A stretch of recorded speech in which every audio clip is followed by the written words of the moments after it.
अपना पति मानती थी। तो हमने कहा कि जो अंडाल है, अंडाल ये विष्णु को अपना पति मानती थी, मीरा कृष्ण को, और कराइकल पति नहीं मानती थी, बस कराइकल किसकी भक्त थे? शिव भगवान की। तो पूछेगा विष्णु को कौन अपना पति मानती थी? राइट आंसर क्या कर देंगे?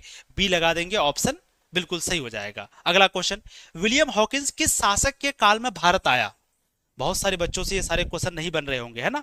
अगर नहीं बन रहे हैं तो डरना नहीं है, एक दिन आएगा, है ना, एक दिन आएगा जो आपसे भी क्वेश्चन बनेगा, है ना। हम होंगे कामयाब, हम होंगे कामयाब एक दिन, हो मन में है विश्वास, पूरा है विश्वास, हम होंगे कामयाब एक दिन। ठीक है, तो बिल्कुल आएगा एक दिन जिस समय आपसे ये क्वेश्चन बनेगा। डोंट वरी, जिससे बन रहा है इसका मतलब वो पहले से तैयारी कर रहे हैं। कोई बात नहीं, जो नहीं अभी किए हैं शुरू कर दीजिए चैप्टर 1 से। विलियम हॉकिंस किस शासक के काल में भारत आया था? तो विलियम हॉकिंस जो है ये जहांगीर के शासन काल में भारत आया था। एक अंग्रेज थे जो यहाँ पर आया था व्यापार के बारे में पूछने के लिए, है ना। Very good. अगला क्वेश्चन, इब्न बतूता ने अपनी यात्रा के विवरण किस भाषा में लिखा? तो जो इब्न बतूता है उन्होंने एक किताब लिखा जिस किताब को हम लोग कहते हैं रेहला, है ना। तो पूछा जाएगा कि बताइए ये जो रेहला किताब है इसके लेखक कौन है? रेहला जो किताब है इसके लेखक का नाम है इब्न बतूता। एक और किताब हम लोग पढ़ेंगे किताबुल हिंद, जिस किताब का नाम है किताबुल हिंद के लेखक कौन है? याद रखिएगा अल बिरूनी। ये दोनों किताब को अरबी भाषा में लिखा गया है। अब पूछा गया इब्न बतूता ने अपनी यात्रा का विवरण किस भाषा में लिखा, यानी उन्होंने जो रेहला किताब लिखा ये किस भाषा में? तो अभी हमने कहा अरबी भाषा में। ऑप्शन ए आपका सही हो जाएगा। समझ गए आप चीजों को? बहुत अच्छा।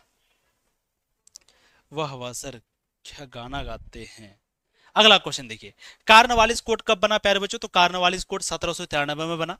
याद रखिएगा कार्नवालिस कोड, है ना। कार्नवालिस कौन था? जिन्होंने अस्थाई बंदोबस्त लागू किया। तो ये भी क्वेश्चन पूछा जाता है कि बताइए अस्थाई बंदोबस्त कब लागू हुआ? अस्थाई बंदोबस्त 1793 में लागू हुआ, है ना। अस्थाई बंदोबस्त को ही क्या कहते हैं? इस्तमरारी बंदोबस्त कहते हैं, जो कि बंगाल, यूपी, उसके बाद ओडिशा, है ना, बिहार लागू हुआ था इन जगहों पर। तो अस्थाई बंदोबस्त यानी इस्तेमाली बंदोबस्त 1793 में लागू हुआ। लागू किसने किया? कार्नवालिस ने।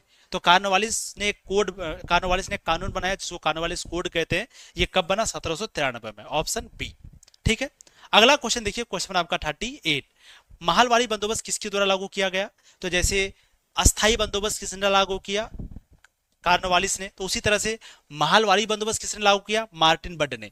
हम लोग 3 बंदोबस्त के बारे में पढ़ेंगे, एक महलवारी बंदोबस्त, एक अस्थाई बंदोबस्त और एक रैयतवारी व्यवस्था यानी रैयतवारी बंदोबस्त, है ना। तो यहां पूछा गया कार्नवालिस के बारे में यानी अस्थाई के बारे में, जिसको हम लोग इस्तेमारी कहते हैं। तो अस्थाई किया था कार्नवालिस ने, महलवारी बंदोबस्त लागू किया मार्टिन बड ने, और बाकी एक बच गया रैयतवारी व्यवस्था। रैयतवारी व्यवस्था लागू किया रीड और मुनरो ने। इसके बारे में आगे आपको धीरे धीरे समझ में आ जाएगा। डोंट वरी, घबराने की जरूरत नहीं है। आज याद रखो, ये वीडियो को सेव कर लेना, एक दिन आएगा जब ये सारा क्वेश्चन आपसे बनेगा। आरा में बस शुरू से आपको पढ़ना है, ठीक है। आरा में 1857 के विद्रोह का नेतृत्व किसने किया? नेतृत्व तो याद रखिएगा 1857 की क्रांति जो हुई थी, 1857 की क्रांति के बारे में हम लोग पढ़ेंगे। बहुत इंपॉर्टेंट चैप्टर है और बहुत सारे सवाल यहाँ से पूछे जाते हैं ना। सबसे पहला सवाल कि 1857 की जो क्रांति है ये कब शुरू हुई? 10 मई को, है ना। कहां से शुरू हुई? मेरठ। ये जो क्रांति है वो शुरू हुआ था मेरठ से। किसने शुरू किया? सिपाहियों ने शुरू किया, सिपाहियों ने, है ना, सिपाहियों ने। अच्छा, ये जो 1857 की क्रांति है ये शुरू कब होने वाली थी? शुरू होने वाली थी 31 मई को, लेकिन ये क्रांति शुरू कब हो गई? 10 मई को, ठीक है। अच्छा, 1857 का जो विद्रोह हो रहा था ना, उस समय अलग अलग लोग अलग अलग जगह से इस क्रांति का नेतृत्व कर रहा था। जैसे अगर बात करें 1857 की क्रांति का नेतृत्व दिल्ली से कौन कर रहा था? बहादुर शाह जफर। बिहार से कौन कर रहे थे? उसका नाम था वीर कुंवर सिंह, है ना। पटना से कौन कर रहा था? पीर अली। पूछा जाएगा लखनऊ से कौन कर रहा था, है ना, बेगम हजरत महल। अवध से कौन कर रही थी? बेगम हजरत महल। उसके बाद कानपुर से कौन कर रहा था? नाना साहेब। तो अलग अलग लोग अलग अलग जगह से इस क्रांति का नेतृत्व कर रहे थे। पूछा गया कि आरा में 1857 के विद्रोह का नेतृत्व किसने किया? तो आरा कहां पर पड़ता है? बिहार में पड़ता है ना। तो याद रखिएगा आरा में 1857 की क्रांति का जो नेतृत्व है वो वीर कुंवर सिंह ने किया। ऑप्शन सी आपका 39 का सही हो जाएगा, ठीक है। संताल विद्रोह के नेता कौन थे प्यारे बच्चों? संताल विद्रोह के नेता का नाम था सिद्धू और कान्हू, है ना, याद रखिएगा। संताल विद्रोह जो कि 1855 में हुआ था। अगला क्वेश्चन, दक्कन दंगा आयोग कब गठित हुआ? तो दक्कन दंगा आयोग ये बना था 1877 में, ठीक है। दक्कन विद्रोह कब हुआ अगर पूछा जाए तो याद रखिएगा दक्कन विद्रोह हुआ था 1875 में, लेकिन दक्कन दंगा आयोग का गठन कब हुआ? 1877 में। Option A. अगला क्वेश्चन देखिएगा, 1857 द रिबेलियन नामक पुस्तक के लेखक कौन है? तो 1857 द रिबेलियन नामक जो पुस्तक है प्यारे बच्चों, इसके लेखक का नाम है अशोक मेहता। ऑप्शन बी आपका 42 का सही हो जाएगा। अवध में 1857 के विद्रोह का नेतृत्व किसने किया है ना? जैसे मैंने कहा कि पटना से पीर अली थे, जगदीशपुर आरा से या बिहार से वो क्या नाम है वीर कुंवर सिंह थे, है ना? अवध से कौन था? तो याद रखिएगा, अवध से 1857 की क्रांति का नेतृत्व बेगम हजरत महल ने किया। लखनऊ से कौन किया? बेगम हजरत महल। यानी 1857 की क्रांति जो लखनऊ में हो रही थी, जो अवध में हो रही थी, इन दोनों जगह पर नेता कौन था, नेतृत्व कौन कर रहा था, कौन कर रही थी? तो उनका नाम था बेगम हजरत महल। तो अवध में 1857 के विद्रोह का नेतृत्व किसने किया? हजरत महल ने। लखनऊ में किसने किया? बेगम हजरत महल ने। कानपुर में किसने किया? नाना साहेब ने, है ना? झांसी में किसने किया? लक्ष्मीबाई ने। अगला क्वेश्चन, 1857 के विद्रोह के दमन के बाद कौन क्रांतिकारी नेपाल भाग गए, है ना? 1857 का विद्रोह जब खत्म हो गया, 1857 के विद्रोह का जब दमन हो गया, जब अंग्रेजों ने पूरी तरह से 1857 की क्रांति को खत्म कर दिया, तो उसके बाद कौन से क्रांतिकारी है जो नेपाल भाग गए थे? तो एक का नाम था नाना साहेब, एक का नाम है बेगम हजरत महल। ये दोनों नेपाल भाग गए 1857 की क्रांति के खत्म होने के बाद। ऑप्शन सी आपका सही हो जाएगा। नेक्स्ट क्वेश्चन देखिए, क्वेश्चन नंबर आपका 45, पुर्तगालियों ने गोवा पर कब अधिकार किया था? प्यारे बच्चों याद रखिएगा, पुर्तगालियों ने गोवा पर 1510 में अधिकार किया था, है ना? अगला क्वेश्चन आप देखेंगे, क्वेश्चन नंबर 46, भारत में आने वाला प्रथम पुर्तगाली कौन था? याद रखिएगा, भारत में आने वाला जो प्रथम पुर्तगाली है प्यारे बच्चों, उसका नाम था वास्को डिगामा। ठीक है, वास्को डिगामा, जो कि 1498 में आया था, भारत में आने वाला प्रथम पुर्तगाली था। ऑप्शन आपका सी सही हो जाएगा। अगला क्वेश्चन है, फोर्ट विलियम भारत के किस शहर में स्थित है? तो हम सब जानते हैं फोर्ट विलियम के बारे में। जो आपका फोर्ट विलियम है प्यारे बच्चों, ये भारत के कलकत्ता शहर में है। ठीक है, फोर्ट विलियम कहां पर है? कलकत्ता में। ओके, बहुत अच्छा, वेरी गुड। देखेंगे अगला क्वेश्चन, क्वेश्चन आपका 48, कलकत्ता में सर्वोच्च न्यायालय की स्थापना किस अधिनियम के तहत हुई? यानी सबसे पहले सर्वोच्च न्यायालय की स्थापना कहां पर हुआ था? यानी सुप्रीम कोर्ट की स्थापना कलकत्ता में। तो पूछा गया कलकत्ता में सर्वोच्च न्यायालय यानी सुप्रीम कोर्ट की स्थापना किस अधिनियम के तहत हुई? तो याद रखिएगा, 1773 का रेगुलेटिंग एक्ट, है ना? एक एक्ट है, कानून है, जिस कानून को कहते हैं रेगुलेटिंग एक्ट। इसी कानून के तहत, जो कि 1773 में यह कानून बना था, तो 1773 का रेगुलेटिंग एक्ट के तहत कलकत्ता में सर्वोच्च न्यायालय की स्थापना हुई। कलकत्ता में सर्वोच्च न्यायालय की स्थापना कब हुआ था? याद रखिएगा, 1774 में, है ना? कहीं कहीं पे डेट दिया हुआ रहेगा 1773, कहीं कहीं पे डेट दिया हुआ रहेगा 1774। सही जो है 1774 है, लेकिन अगर 1774 ना दिया हुआ रहे ऑप्शन में, तब 73 लगा देना। समझ गए आप?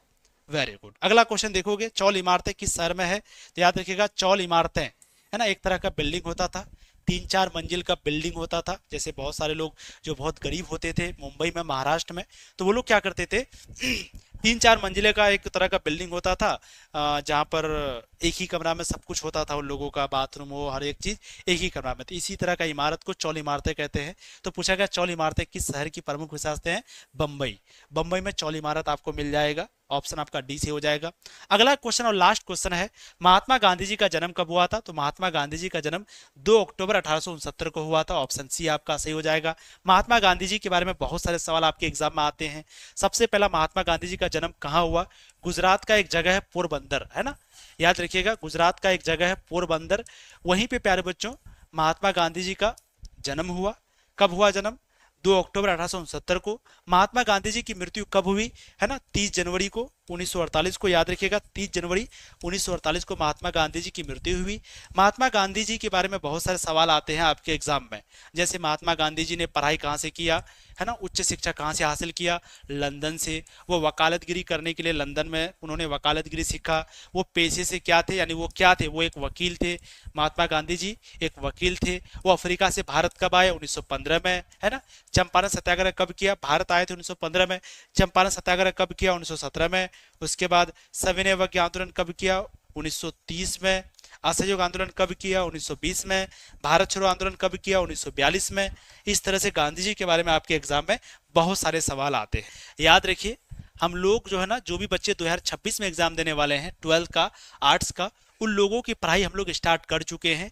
इसके लिए यानी अगर आप हम लोगों से पढ़ना चाहते हैं, अच्छे से तैयारी करना चाहते हैं, स्टेट टॉपर या डिस्ट्रिक्ट टॉपर बनना चाहते हैं, क्योंकि आपको पता है इस बार यहाँ से 3 स्टेट टॉपर बना है और 19 डिस्ट्रिक्ट टॉपर बना है। तो अगर आप जिला टॉपर या स्टेट टॉपर बनना चाहते हैं 2026 में। तो आप हम लोगों के साथ जुड़ सकते हैं। बैच का नाम है सफलता बैच। बैच का नाम क्या है? सफलता बैच। ये बैच में ज्वाइन करने के लिए आपको क्या करना पड़ेगा? इस बैच में ज्वाइन करने के लिए आपको तनु क्लासेस ऐप को प्ले स्टोर से डाउनलोड करना पड़ेगा, है ना। एक ऐप है प्यारे बच्चों, ऐप का नाम क्या है? तनु क्लासेस। इसको प्ले स्टोर से डाउनलोड कर लीजिएगा, वहीं पर सफलता बैच को ज्वाइन कर लीजिएगा। यहाँ पर आपको बिल्कुल शुरू से यानी कि चैप्टर 1 से पढ़ाया जा रहा है। हम लोग टोटल 5 टीचर हैं इस बार जो पढ़ा रहे हैं। पहले हम लोग उर्दू नहीं पढ़ाते थे, अब आपकी उर्दू की भी क्लास यहाँ पर शुरू हो गई है, उर्दू की भी। तो जिनका उर्दू था वो खुश हो जाइए, क्योंकि अब यहाँ पे उर्दू भी होगी। अब हर सब्जेक्ट आपकी एक ही जगह पे होगी, है ना। फीस भी बहुत मिनिमम है पूरे कोर्स का। अभी ऑफर भी चल रहा है। जिनको ज्वाइन करना है सफलता बैच तनु क्लासेस ऐप को डाउनलोड कर लीजिए। अगर ज़्यादा दिक्कत होता है तो ये नंबर है, इस नंबर पे आप लोग कांटेक्ट कर लीजिएगा, 8709 10 975, है ना। मैं आपको गारंटी के साथ कहता हूँ, अगर आप अभी से पढ़ते हैं, बढ़िया से पढ़ते हैं, तो आप स्टेट टॉपर, जिला टॉपर, 450 प्लस नंबर 100% ला सकते हैं। और आगे चल करके कोई भी चीज़ की आप तैयारी आराम से कर सकते हैं, ठीक है। तो आप 8709 10 975 इस नंबर पे कांटेक्ट कर लीजिएगा ज्वाइन करने के लिए। और कोई दिक्कत हो तो आप ज़रूर पूछ लीजिएगा, ठीक है। एक बार जाते आते वीडियो को शेयर कर देना, स्टेटस वगैरह लगा देना। और जो भी सफलता बैच में ज्वाइन नहीं हुए जल्दी से ज्वाइन हो जाइए। आपकी शुरू से हर एक सब्जेक्ट की पढ़ाई हो रही है। और याद रखिए, नंबर 1 चैनल है, आप लोगों के प्यार की वजह से। और सबसे बेस्ट पढ़ाई यहाँ पर होती है प्यारे बच्चों। अच्छे से आपको हर एक चीज़ समझाया जाता है ना। बाकी जगहों से बहुत सारी चीज़ें यहाँ पर आपको अलग मिलेगा। आप एक बार ज्वाइन करके देखिए, हर एक टीचर बेस्ट है। आप तनु क्लासेस आर्टकॉम जो चैनल है, एक बार वीडियो देख लीजिए ज्वाइन करने से पहले यूट्यूब में, तो आपको अंदाजा लग जाएगा, ठीक है। Thank you so much, bye bye.